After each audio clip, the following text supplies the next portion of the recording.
গল্পের আসর বাই অগ্নিলা চ্যানেলে আপনারা আজ শুনবেন হুমায়ুন আহমেদের লেখা উপন্যাস ছায়াবিথি। আজ এর প্রথম পর্ব। রাত 10টার মতো বাজে। এমন কিছু রাত না, কিন্তু নাইলার অস্থির লাগছে। গেটের শব্দ হতেই সে বারান্দায় গিয়ে দাঁড়াচ্ছে। এই জায়গাটাকে বারান্দা বলা ঠিক না, জায়গাটা ছাদের অংশ। তবু নাইলা বারান্দায় বলে, ফ্ল্যাট বাড়ির গেট, কত মানুষ আসছে, কত মানুষ যাচ্ছে। নায়লা বারান্দায় দাঁড়িয়ে রইল। বারান্দা অন্ধকার, বাইরে থেকে তাকে দেখা যাবে না, সে ঠিকই দেখতে পাবে। গেটের কাছে এখন 200 পাওয়ারে বাতি জ্বলে। এত দূর থেকে মানুষ চেনার কথা না, কিন্তু নায়লা চিনতে পারে। কাজের মেয়ে ফিরুর মা রান্নাঘর থেকে তাকে ডাকছে। এমন চেঁচিয়ে ডাকার মানে কি? সে কি বাবুর ঘুম ভাঙাতে চায়? এরা কিছুই শিখবে না। কতবার বলা হয়েছে চেঁচিয়ে ডাকবে না। যা নিষেধ করা হয় এই মহিলা সেটাই বেশি করে। ও আম্মা, ও আম্মা। বারান্দা থেকে নড়তে ইচ্ছে করছে না, যে কোনো মুহূর্তে জামান এসে পড়বে। 10টার ভেতর সে সব সময় বাড়ি ফেরে। রিক্সা থেকে নেমে সে গেট খুলে ঢুকছে। এই দৃশ্য দেখতে নায়লার ভালো লাগে। অন্য কেউ এ কথা শুনলে তাকে পাগল ভাববে। রিক্সা থেকে নেমে একটা লোক গেট খুলে বাড়িতে ঢুকছে, এতে ভালো লাগার কি আছে? কিন্তু নায়লার ভালো লাগে। শুধু ভালো লাগা না, শান্তি শান্তি ভাব। ও আম্মা, আম্মা। চেঁচাচ্ছ কেন? বাবু উঠে যাবে না? ভাইজানে গোসলের পানি দিয়ে আসমু? গা জ্বালা করা কথা। এই জিজ্ঞেস করার কি আছে? গোসলের গরম পানি বাথরুমে দিতে সে বলে এসেছে।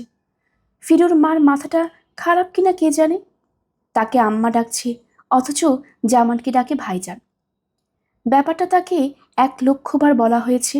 যতই বলা হয় ততবারই সে জিভে কামড় দিয়ে বলে, কিচ্ছু মনে থাকে না। ফিরুর মরণের পর থেইকা মাথা গেছে আউলাইয়া। এই এক সমস্যা। যে কোনো প্রসঙ্গে সে ফিরুর কথা নিয়ে আসে। সেদিন নতুন চায়ের কাপ হাত থেকে ফেলে ভেঙে ফেলল। 1 সপ্তাহ হয়নি কেনা হয়েছে। নায়লা কিছু বলার আগেই সে কাঁদো কাঁদো গলায় বলল, ফিরুর মরণের পর থেকে কি যে হয়েছে আম্মা, হাত পাও কাঁপে। ও আম্মা, আম্মা, পানি দিমু বাথরুমে? দাও। আর চেঁচিয়ে কথা বলো না, বাবু উঠে যাবে। রিকশা এসে থেমেছে গেটের কাছে। জামান নামছে। এত দূর থেকে মুখ দেখা যায় না, কিন্তু নায়লা নামার ভঙ্গি দেখে বলে দিতে পারে জামানের হাতে কি যেন পোটলা দেখা যাচ্ছে। তার বিশ্রী অভ্যাস হলো দুপুর রাতে মাছ কেনা, তাও সব মাছ না, ইলিশ মাছ। বাজারে ব্যাগ নামিয়ে রেখে বলবে, ঝটপট 2টা পিস ভেজে দাও তো, কড়া ভাজবে। রাত দুপুরে কার মাছ করতে ভালো লাগে?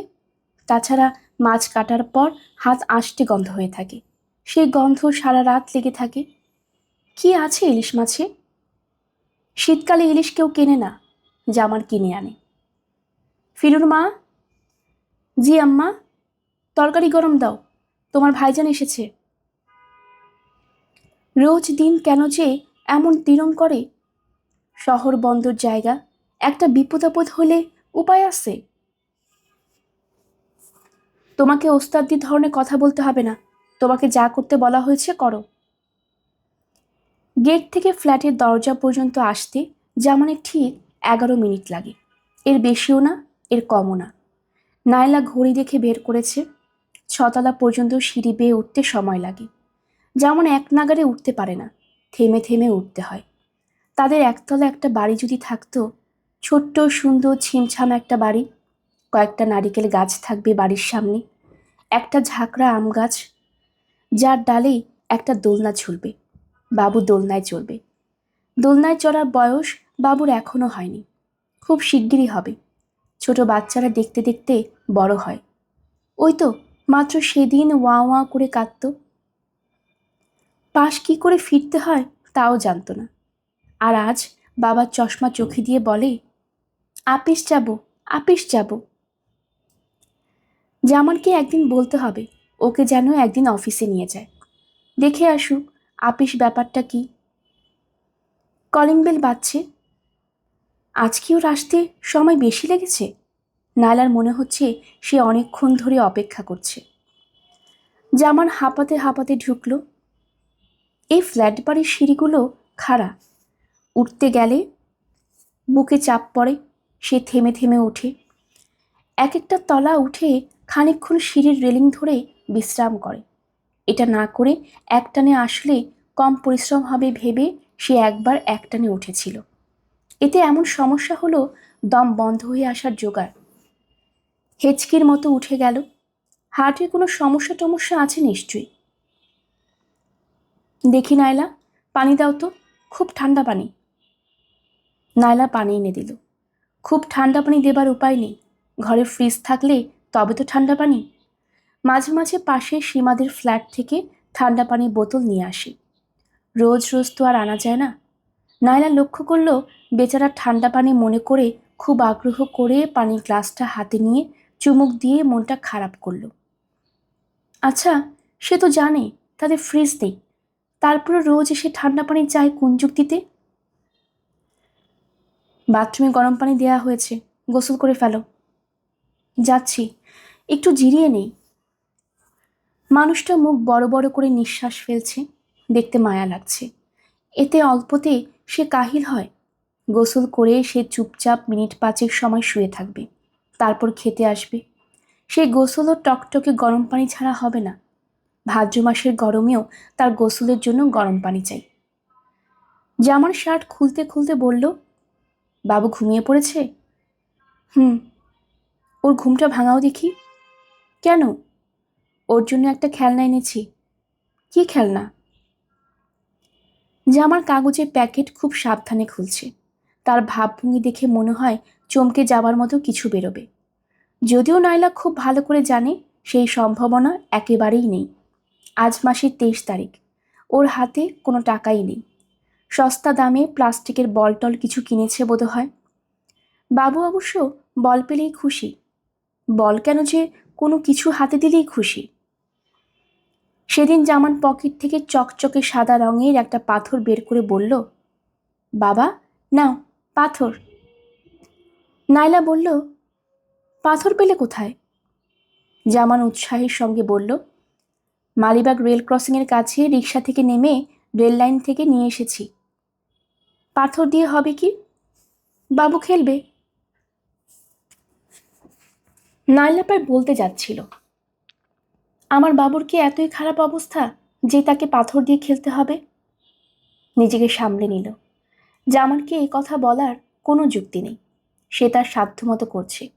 তাছাড়া মজার ব্যাপার হচ্ছে, বাবু ওই পাথর পেয়ে যত খুশি হয়েছে অন্য কোনো খেলনা পেয়ে তত খুশি হয়নি।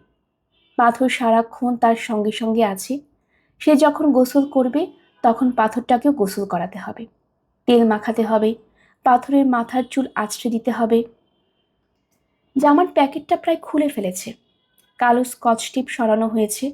সেই রহস্যময় ভঙ্গিতে বাক্স ধরে আছে। কই নাইলা, বাবুকে তুললে না? এখন ঘুম ভাঙলে কান্নাকাটি করবে। যে জিনিস এনেছি দেখলে আর কান্নাকাটি করবে না।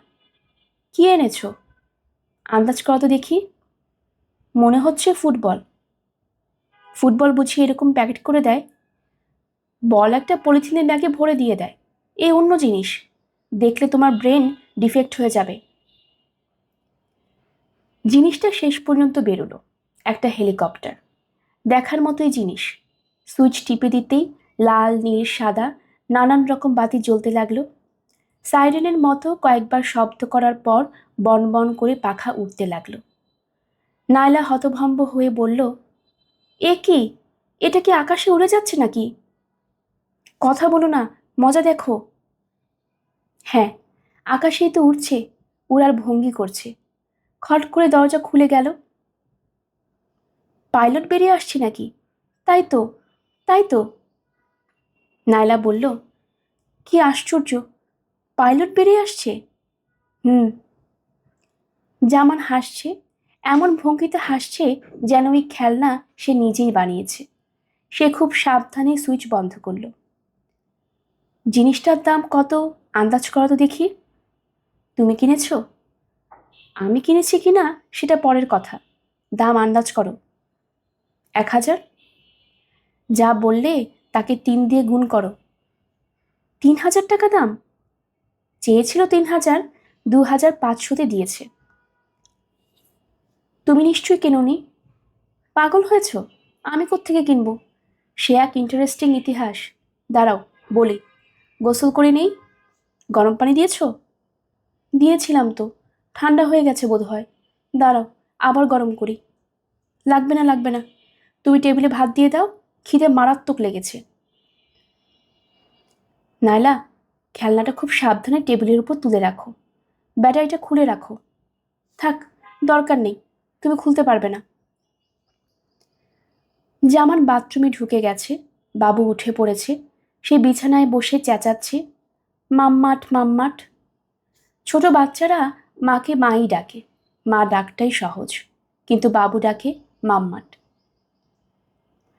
2 বছরের বাচ্চা এমন কঠিন শব্দ কিভাবে বলে কে জানে। এরকম কঠিন শব্দ শিখলই বা কার কাছে? মাম্মাট মাম্মাট। আসছি বাবা, আসছি। বাতিস দুধু দাও। বাতিস দুধু হচ্ছে তাকে বালিশে শুইয়ে বুকের দুধ খাওয়াতে হবে। সে 3 রকম দুধ খেতে চায়। কোলা দুধ, কোলে করে খাওয়াতে হবে। বসা দুধ, নাইলা বসে থাকবে, সে দাঁড়িয়ে দাঁড়িয়ে খাবে। এবং বাতিস দুধ। নাইলা বাতিস দুধ খাওয়াচ্ছে। জামান গোসল করার মাঝখানে সাবান গায়ে বাথরুমে দরজা খুলে মুখ বের করলো। বাবু উঠে গেছে নাকি? হুম, বাতিস দুধ খাচ্ছে। ওকে ঘুম পাড়িও না, জাগিয়ে রাখবে। ও জাগবে না, বাতিস দুধ খেতে খেতে ঘুমিয়ে পড়বে। কথা বলে বলে জাগিয়ে রাখো। কথা বলে জাগাবে কি? বাবু এর মধ্যে ঘুমিয়ে কাদা। দুধ খাচ্ছে, এই সঙ্গে অভ্যাস মতো নাইলার মাথার চুল ধরে আছে। নাইলা, হুম? হেলিকপ্টারের শানে নজরুলটা শোনো। গোসল শেষ করে এসো, তারপর শুনবো। বেশিক্ষণ পানি লাগাবে না, ঠান্ডা লাগবে। জামান গোসলের শেষে চোখ বন্ধ করে কিছুক্ষণ বিছানায় শুয়ে থাকে। আজ আর সে অন্য দিনের মতো গোসল শেষ করে বিছানায় শুয়ে থাকলো না, সঙ্গে সঙ্গে খেতে বসলো। বুঝলে নাইলা, দুপুরে লাঞ্চ ব্রেক হয়েছে। আমার বস বদরুল সাহেব খবর পাঠালেন, আমার টেলিফোন। উনি খুবই বিরক্ত। ওনার টেবিলে কেউ টেলিফোন করলেই উনি বিরক্ত হন। ওনার ধারণা এটা ওনার পার্সোনাল টেলিফোন, অফিসের না।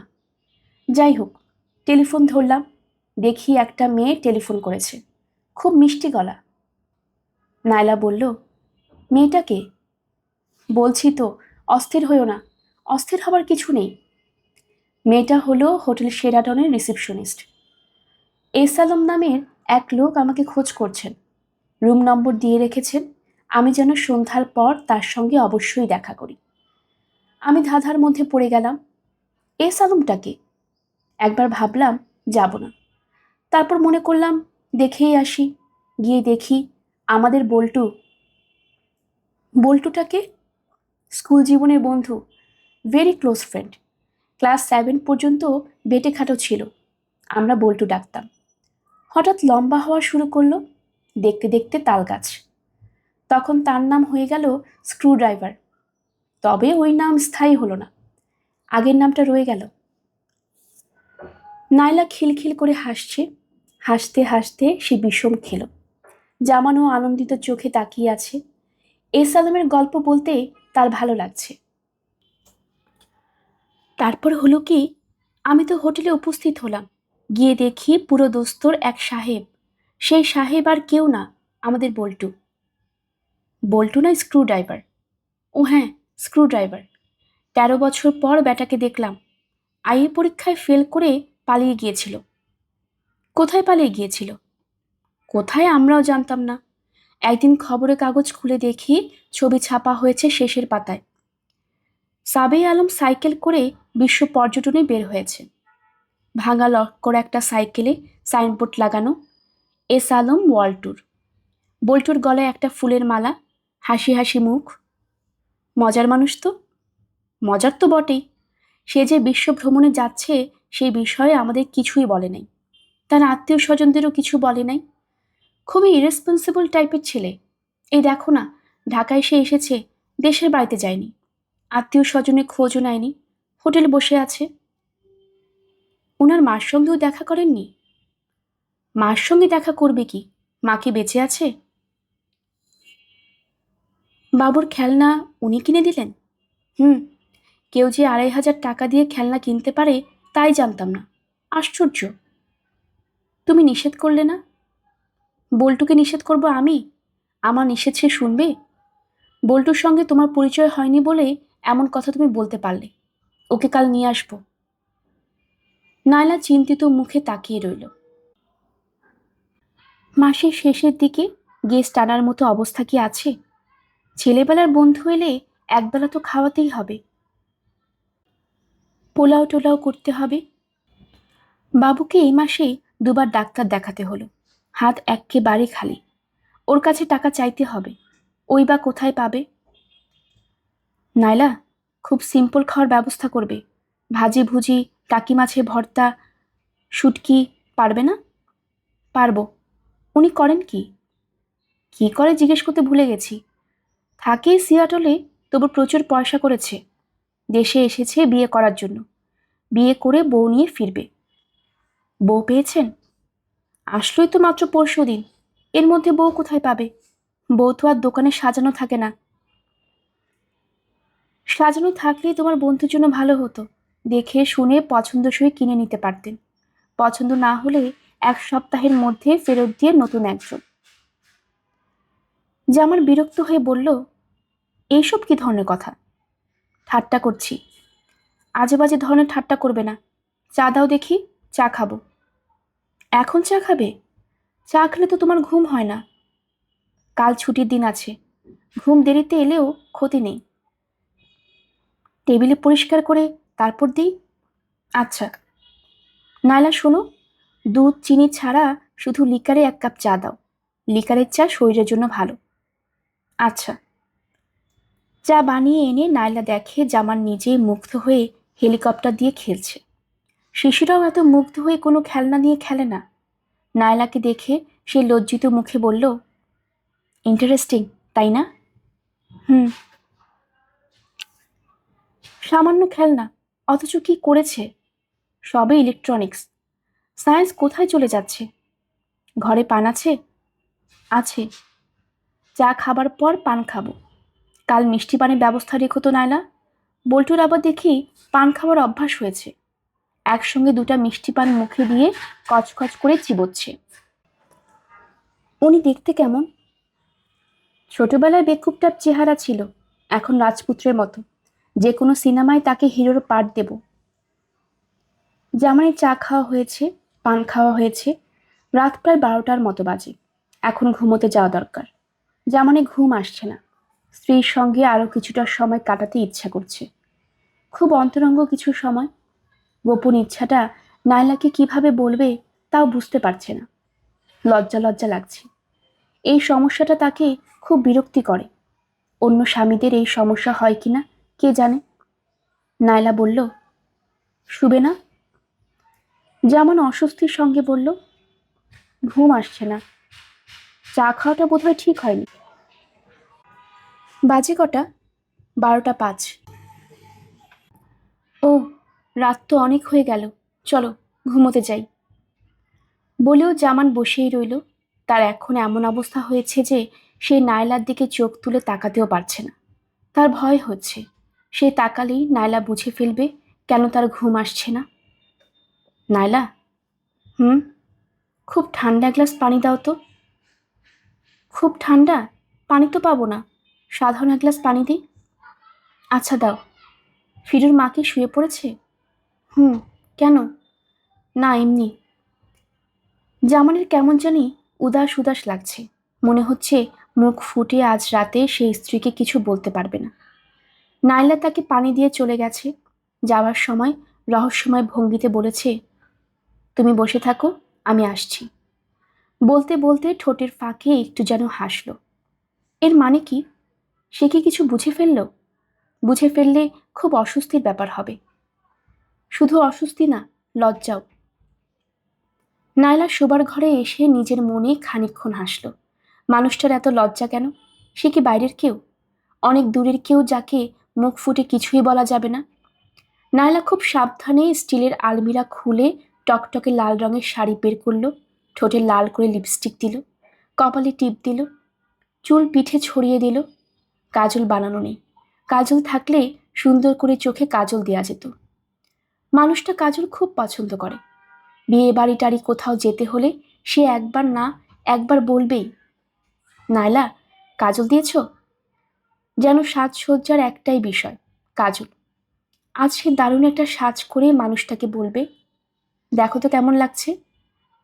শাড়ি বদলাবার আগেই বাবু উঠে পড়েছে। বাতিস দুদু বাতিস দুদু বলে চেঁচাতে শুরু করেছে। নায়লা ছোট্ট নিঃশ্বাস ফেলে মশারির ভেতর ঢুকল। মাম্মা, বাতিস দুদু। দিচ্ছি রে বাবা, দিচ্ছি।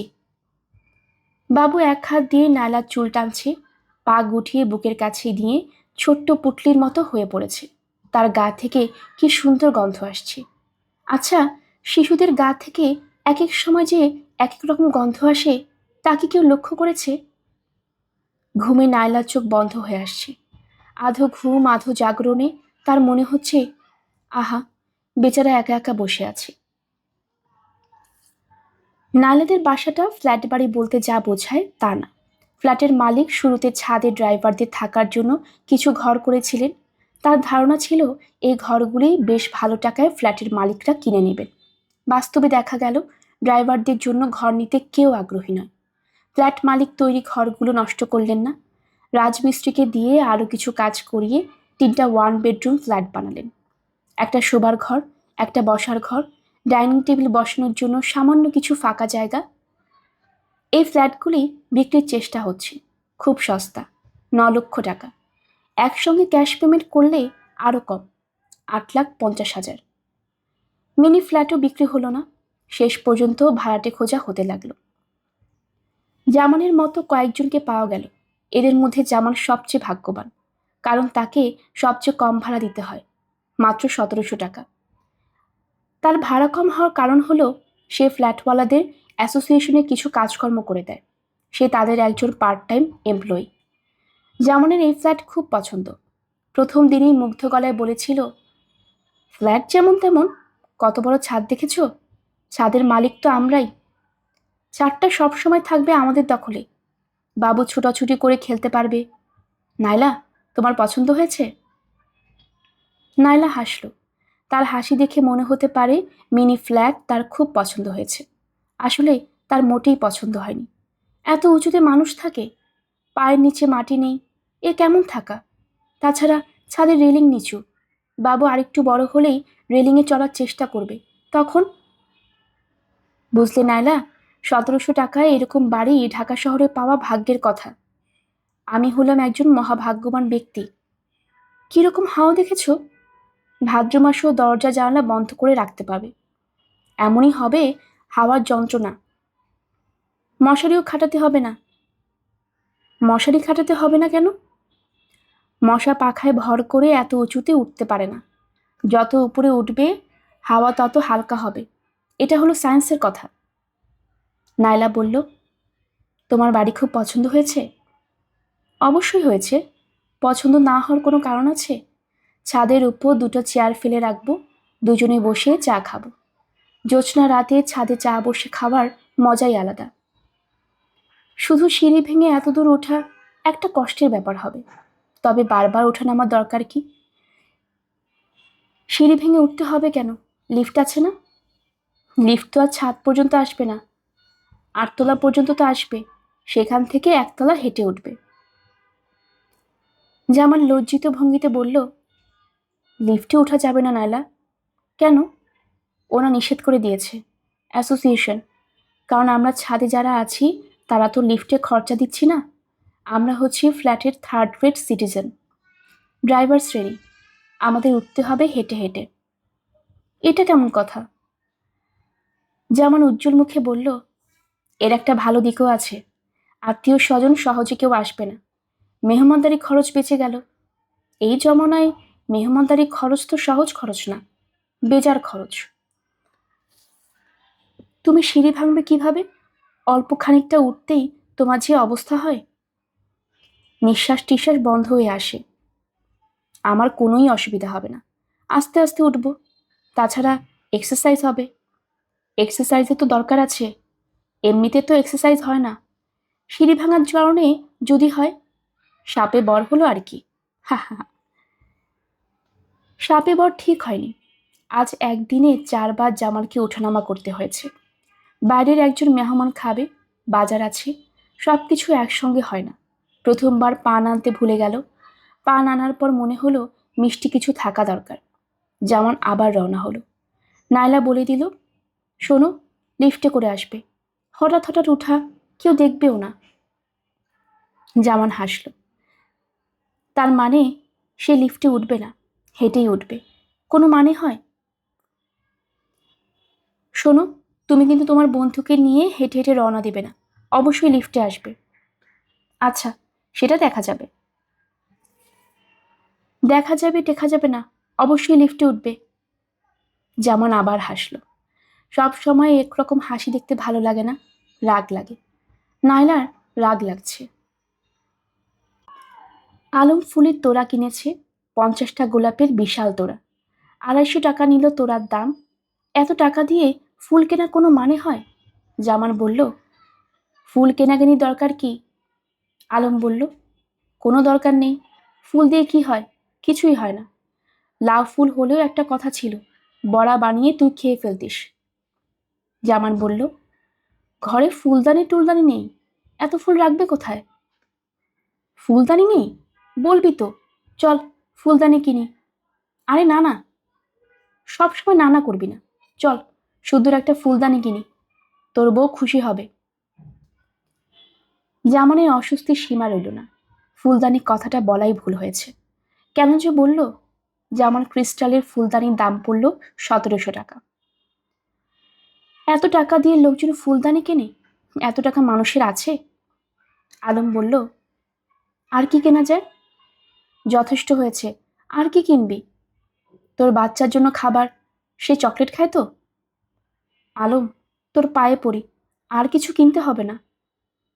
চকলেট তো কিনতেই হবে। ছোট বাচ্চাদের ফুল দিয়ে ভুলানো যায় না, ওদের ভুলাতে হয় খাবার দিয়ে। 1 প্যাকেট চকলেট কেনা হলো, ইংল্যান্ডের ক্যাডবেরিজ কোম্পানির চকলেট। 450 টাকা খরচ হলো চকলেটে। জামা দ্রুত হিসেব করছে কত খরচ হলো। 250 টাকা ফুল, 1700 টাকা ফুলদানি, 450 টাকা চকলেট, সব মিলিয়ে 2400। সেই সর্বনাশের কথা। জামান, কি? আর এখন তোর বইয়ের জন্য একটা শাড়ি কিনি, তার কি রং পছন্দ বলতো? অসম্ভব, আর কিচ্ছু তোকে কিনতে হবে না। তুই না বললে তো হবে না, কেনার ব্যাপারটা আমার। তোর দায়িত্ব হচ্ছে উপহারের ব্যাগ হাতে নিয়ে ঘোরা। এখানে কি ভালো কফি শপ আছে? কড়া করে 1 কাপ কফি খেয়ে নতুন উত্তেজনায় শাড়ি কেনা শুরু হবে। কফি শপ এখানে নেই? আছে কিনা জানি না, নিউ মার্কেটে এসে তো কখনো কফি খাইনি। চায়ের দোকান আছে, চাতেও চলবে, চল চা খাওয়া যাক। চায়ের দোকানে জামাল লজ্জিত ও সংকুচিত ভঙ্গিতে বসে আছে। বড় অস্বস্তির মধ্যে পড়া গেল। আলম পাগলা টাইপের সব সময় ছিল, এখন কি তার পাগলামি আরো বেড়েছে? সামান্য দাওয়াত খেতে যাবার সময় এত কিছু কেউ কেনে? এটা কি বাড়াবাড়ি না? জামান, হুম, তোর মুখ দেখে মনে হচ্ছে তোর উপর দিয়ে একটা রোলার চলে গেছে। কিছুক্ষণ আগেও তো বেশ হাসি খুশি ছিলি, এখন হয়েছে কি? কিছু না। কিছু না হলেও পুরনো বন্ধুর সঙ্গে হাসি মুখে চা খা। তোকে দেখে মনে হচ্ছে 1 কাপ ইঁদুর মারা বিষ সামনে নিয়ে বসে আছিস। চাটা ভালো হয়েছে, চুমুক দে। জামান যন্ত্রের মতো চায় চুমুক দিল। আলম ঝুঁকে এসে বলল, শোন রে বেটা, তোরা তো অস্বস্তি বোধ করার কিছুই নেই। আমি হতদরিদ্র ছিলাম, এখন ভালো টাকা পয়সা হয়েছে। কি পরিমাণ হয়েছে শুনলে তুই ভরকে যাবি। সামান্য খরচ করি, আত্মীয় স্বজন বন্ধু বান্ধবের জন্য যে খরচ করব সে উপায়ও তো নেই। নো আত্মীয় স্বজন, নো বন্ধু বান্ধব। তাছাড়া এইসব উপহার টুপহার কেনার পেছনে আমার উদ্দেশ্যও আছে। আমি একজন ব্যবসায়ী মানুষ। ব্যবসায়ীরা বিনা উদ্দেশ্যে কিছু করে না। উদ্দেশ্যটা কি? এটা হলো আমার এক ধরনের ইনভেস্টমেন্ট। আমি ইনভেস্ট করছি। কিসের ইনভেস্টমেন্ট? আমি বিয়ে করব। আমাকে একটা মেয়ে খুঁজে দিতে হবে। কে খুঁজবে? তোর বউকেই খুঁজতে হবে। তাকে খুশি না করলে এই কাজটা সে আগ্রহ নিয়ে করবে না। এটা হলো আমার প্রথম উদ্দেশ্য। দ্বিতীয় উদ্দেশ্য হলো, একা থেকে থেকে আমার জীবন অসহ্য হয়েছে। একটা ফ্যামিলির সঙ্গে থাকা যে কি জিনিস আমি ভুলেই গেছি। তোর বউ যদি বলে ফেলে, আপনি হোটেল পড়ে আছেন কেন, অল্প কদিন থাকবেন, আমাদের সঙ্গে থাকুন, তখন পোটলা পুটলি নিয়ে উঠে আসবো। তোর কি ধারণা এরকম বলার সম্ভাবনা আছে? না। আলম অবাক হয়ে বলল, না কেন? সে কি বন্ধু বান্ধব পছন্দ করে না? খুবই পছন্দ করে। তোকে সে রাখবে কোথায়? থাকার জন্য একটা ভালো বিছানা তো অন্তত দিতে হবে। আমাদের বাসায় একটা মাত্র বাথরুম, সেই বাথরুমে যেতে হয় শোবার ঘরের ভেতর দিয়ে। হোটেলে যে কি ভয়াবহ অবস্থায় আছি সেটা করুণ গলায় বললেও লাভ হবে না। না, তোর সঙ্গে 1,000 টাকা বাজি, সে আজ রাতেই বলবে হোটেল ছেড়ে দিতে। নে, সিগারেট নে, ধোয়া দিয়ে মাথাটাকে একটা ওয়াশ দে, তারপর চল সুন্দর দেখে শাড়ি কিনি। কি রং তোর বইয়ের পছন্দ? জানি না। জানি না মানে? স্ত্রীর কোন রং পছন্দ সেটা হাজবেন্ড জানবে না? আমেরিকা হলে এই অপরাধে তোর ডিভোর্স হয়ে যেত। তুই কি তোর স্ত্রীকে নিয়ে কখনো শাড়ি টাড়ি কিনতে আসিসনি? এসেছি, খেয়াল করিনি। তোর স্ত্রী গায়ের রং ফর্সা না কালো, নাকি এটাও খেয়াল করিসনি? ফর্সা। তাই বল, বেটে না লম্বা? লম্বা। কিরকম লম্বা? তাল গাছ না বাঁশ গাছ? মোটামুটি। চল দেখা যাক। শাড়ির দোকানের সঙ্গে ব্যবস্থা করে যাব, পছন্দ না হলে যাতে ফেরত নেয়। আলম উঠে দাঁড়াতে দাঁড়াতে বলল, বুঝলি আলম, এই পৃথিবীতে সবচেয়ে সহজ কাজ হলো মেয়েদের খুশি করা। ওরা খুশি হবার জন্যই বসে আছে। অথচ আমাদের রবীন্দ্রনাথ ভুল কথা বলে গেলেন, রমণীর মন সহস্র বৎসরের সখা সাধনার ধন। সহস্র বৎসর লাগে না, ঘণ্টাখানিকের সাধনাতেই কাজ হয়। জামান বলল, আমি জানতাম না। সবচেয়ে সহজে খুশি করা যায় কাদের জানিস? বিবাহিত মেয়ে, যারা ছোট্ট একটা বাচ্চা আছে। বাচ্চাটাকে মার সামনে টেনে নিয়ে শুধু বলবি, এই রাজপুত্র কার? ব্যাস, দ্য ব্যাটেল ইজ ওন। বাচ্চাটার খেলনা নিয়ে তার সঙ্গে খেলবি, তাকে কাতুকুতু দিয়ে হাসবি, দেখি কি অবস্থা হয়। তোর কথাবার্তা আমার ভালো লাগছে না। আলম হাসতে হাসতে বলল, ভালো না লাগারই কথা। যা বললাম সবই বইয়ের কথা। আমেরিকান এক মহিলা 300 পৃষ্ঠার এক বই লিখেছেন, কি করে মেয়েদের ভুলাতে হয়, হাউ টু টেম দ্য গার্লস। এই বই আমি বাইবেলের মতো গভীর মনোযোগের সঙ্গে পড়েছি। মুখস্থ করে ফেলবো বলে ভাবছি, এটা তোরও পড়া দরকার। স্বামী হিসেবে তুই 100-এর ভেতরে 32-33-এর বেশি পাস না বলেই আমার ধারণা। বই পড়লে তোর রেটিং বাড়বে। গল্পেরা সবাই অগ্নিলা চ্যানেলে আপনারা শুনছিলেন হুমায়ুন আহমেদের লেখা উপন্যাস ছায়াবিথি। আজ ছিল এর প্রথম পর্ব। আপনারা যারা নতুন আমাদের চ্যানেলটি শুনছেন, কাইন্ডলি চ্যানেলটি সাবস্ক্রাইব করে নেবেন। আমাদের চ্যানেলে অনেকগুলো গল্প পাঠ করা আছে, আশা করছি আপনাদের সবার কাছে ভালো লাগবে। পরবর্তী পর্ব শোনার জন্য আপনাদের সবাইকে আমন্ত্রণ জানানো হলো। সবাই ভালো থাকবেন, ধন্যবাদ।